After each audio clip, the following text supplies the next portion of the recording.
Agriculture Secretary Sonny Perdue indirectly getting involved in an immigration plan that is being developed by Jared Kushner. Now, Perdue sending one of his aides, Christy Boswell, a former lobbyist with the American Farm Bureau Federation, to work with Mr. Kushner.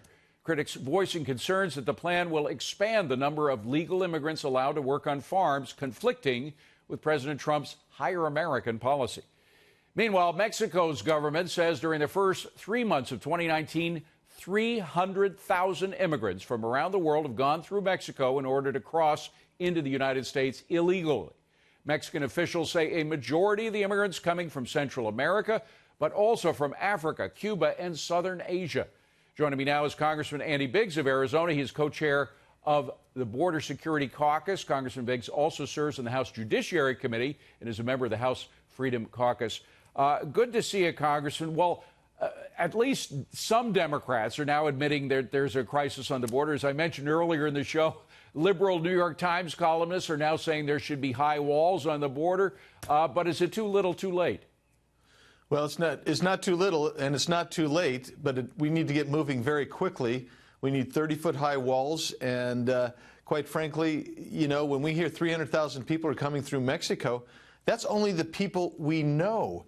The estimates are anywhere from 3 to 4 times that many are getting in here that we do not know, that we do not have, we can't ascertain the number.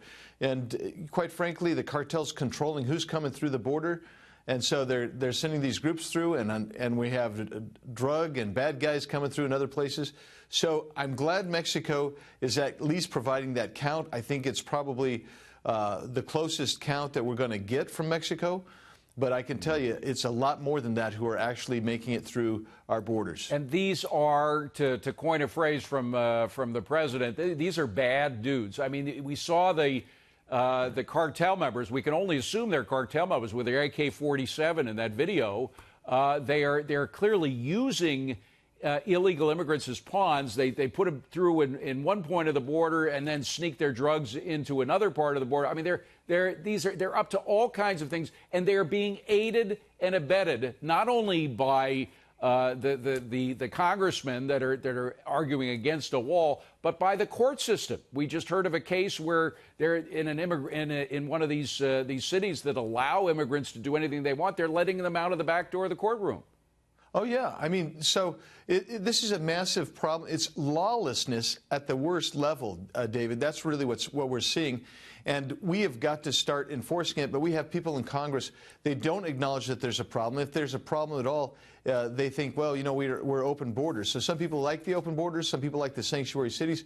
America is providing incentives for people to come in here illegally. We've got to stop providing those incentives. Mexico is providing some incentives as well. And the fact that they would actually conduct a raid on a caravan recently indicates that maybe they're going to start changing their ways. But I need to see more action, not less action from Mexico. And then we have to act in Congress. And we also need the judiciary needs to get closer scrutiny. My opinion is we've got to break up the Ninth Circuit. We also have to look at ways to discipline judges that violate the Constitution. And some of these judges are violating the Constitution. Yeah. With regard to the caravans, if we don't get the cooperation we need from the Mexicans, and there are some signs that we're not, by the way, because we saw these train loads of them. Our video cameras got in there with no problem. We knew where they were, but there were no police around. Right. So if they don't cooperate as they need to, what do we do? Well, what we have to do is we have to use the bully pulpit. We're sending $30 billion or more to Mexico every year in transfer payments. That's people sending money home. We've got to either freeze that or we have to tax it. We have to reduce or eliminate aid to these countries. And we have to basically say we're not going to let you into the country. We have got Congress has got to change the asylum laws. But can you do that without the Democrats? There's not a Democrat that's going to vote for any kind of legislation at all, don't you think? I think that's probably true, but I know that there's 20 to 25 swing districts where people. Well, that's true. They took districts that voted for Trump, but voted for a Democrat, a blue dog Democrat, as we used to say.